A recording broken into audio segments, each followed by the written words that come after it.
Member Sri Ranjit Reddy. Thank you very much, Chairman Sir, for giving me this opportunity to speak on the Umidonka budget, which is the result of COVID, which has ravaged the country and shrunk the GDP to unprecedented low of minus 23% in the first quarter of the last fiscal, and pushed the fiscal deficit also to all-time high of 9.5%. In spite of the prevailing unfavorable conditions, the Finance Minister has painted a rosy picture for the next fiscal and keep it on the pedestal with 6 pillars. Let us all hope and wish the ministry a good luck. Generally, in our schooling days, a bright student was always patted by the principal, by the teachers, and also the management, because they all felt that the student will get laurels to the school.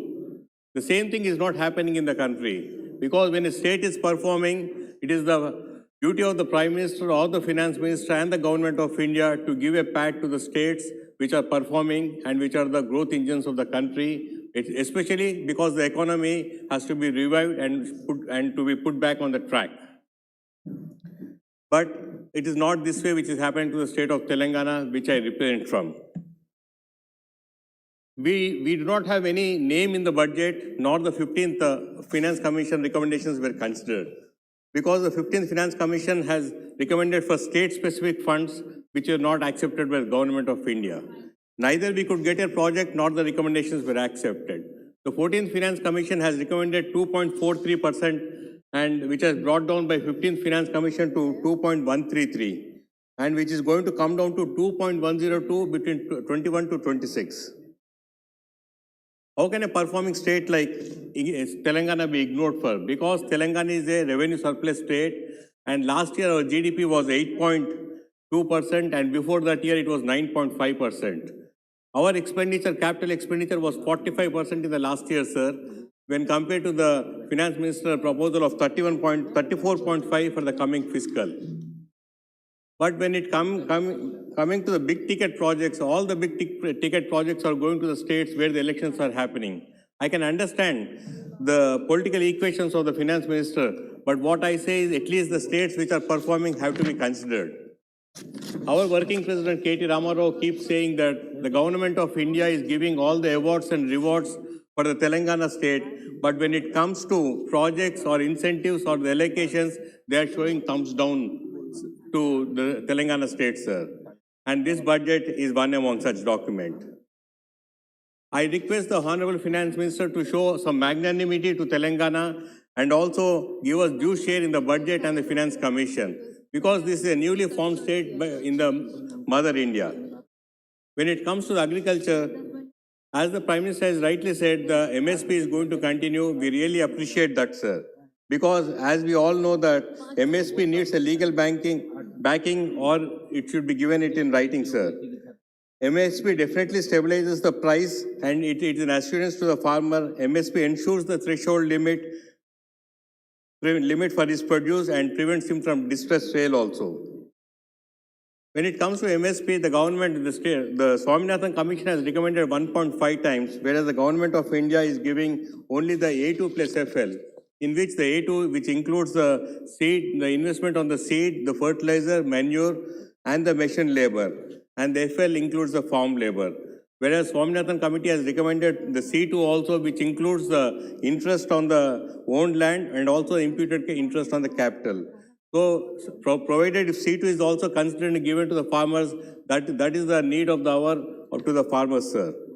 In the combined state of Andhra Pradesh, Telangana was always neglected. So when Telangana has happened, our Honorable Chief Minister KCR Garu has seen that the focus should be on agriculture in the first 5 years. Accordingly, he has invested over 80,500 crores on the Kaleshwaram project and has seen that it is finished in 3.5 to 4 years, which is going to cater the Ayakat of 45 lakh hectares in 21 districts, sir. And it also meets the requirements of the drinking water in both Hyderabad and Secunderabad. When it comes to the undeclared policy of the Government of India, when two states are divided, it is necessary and mandatory that the Government of India has to give a national status to at least to each state. the way it has given Polavaram to Andhra Pradesh. We do not mind giving Polavaram to national status to Andhra Pradesh, but we were requesting for national status for Kaleshwaram since long, sir. I request the Honorable Finance Minister and the Prime Minister also to please consider and reimburse the expenditure made by Telangana government. When it comes to Government of India, the Honorable the Prime Minister was talking, saying that they have lots of concern to the family, to the farmers' welfare.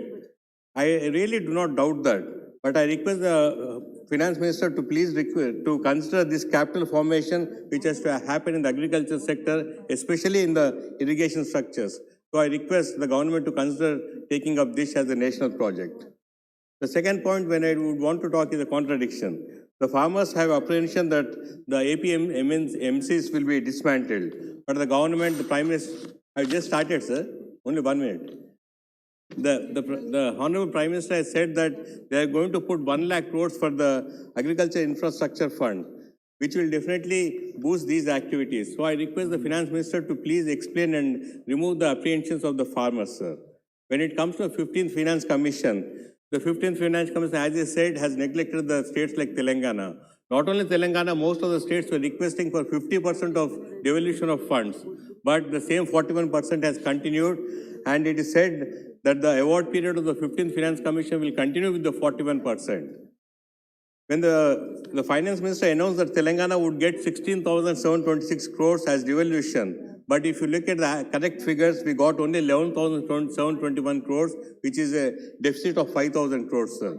And the Finance Minister proposed rupees 13,990 crores for the next financial year, which is less by 2,750 crores, sir. I request the Finance Minister to give us the exact figures because we can plan the programs. I have a suggestion in this also. When the Government of India cannot give the required allocated devolution funds, I request the Government of India to increase the FRBM limits, outside the FRBM limits. I've just started, sir, only two. Yeah. You have to And conclude now. we are requesting to give our share in the Now cess your and the- party have another speaker. You have to conclude. We are requesting for our share in the cess and surcharges, sir. I request the Finance Minister to please consider that also. And I was told that the Finance Minister is going to consider the rationalization of the centrally sponsored schemes. I request not to consider these schemes because they are very vital for poor and downtrodden, sir. The Finance Minister has pegged the fiscal deficit at 6.8% and proposes to reduce this to 4.5% by 2025-26. While the states have been permitted to have their FRBM limits at 4% with additional 0.5% and have asked the states to reduce it to 3% in 2 years. I request the same period amount of 5 years be given to the states also and the anomaly in the proposed amendments be corrected. And I also request the FRBM limits to be raised to 4.5% with additional 0.5% with the reform-based conditions, sir. Please. As far as the infrastructure is concerned, there is no doubt the Finance Minister has put a lot of emphasis and pumped huge money into the infrastructure with twin objectives of pushing the growth and also provide employment. When it comes to cities like Bangalore, Chennai, Nagpur, Nashik, metro expansion was considered, but our Honorable Chief Minister was requesting for the second phase of MMTS since very long, and we have requested this extension to Shemshabad Airport and also from Lingapalli to Vikarabad. Neither of these requests were considered, sir.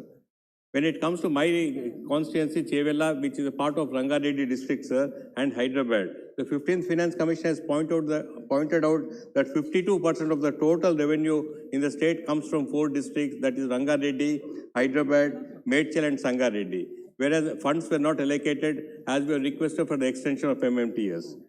The Finance Minister has proposed for 3 freight corridors, sir, to give a fillip to the transportation. Telangana transports huge quantities of cement, coal, granite, fertilizers, in addition to the food grains.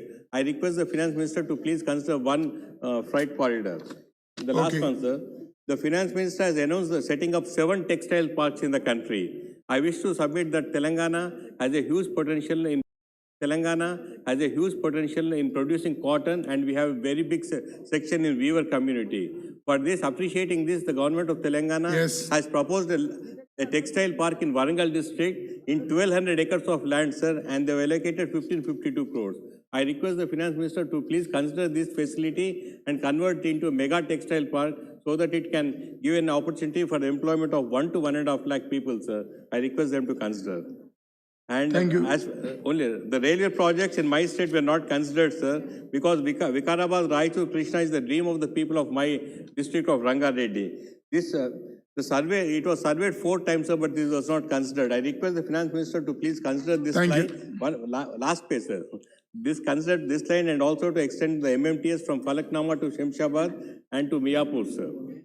As far as the health is concerned, the finance minister has increased the health budget to 137%. I don't want to go into contesting arguments of how money given for the vaccine, drinking water and sanitation can be clubbed in this. I was told that 4 virology labs in the country, in addition to 9 biosafety labs, are going to be established. As we all know, Telangana is a hub for pharma sector and one of the vaccine producing companies there in Hyderabad. So I request the government to please consider this virology lab here. As most of the MPs and most of the parties are requesting for MP labs, we also request the finance minister to please consider for the MP labs, and also the Kazipet coach factory and the Byron steel plant, which were being requested for n number of years. I request the finance minister to please consider.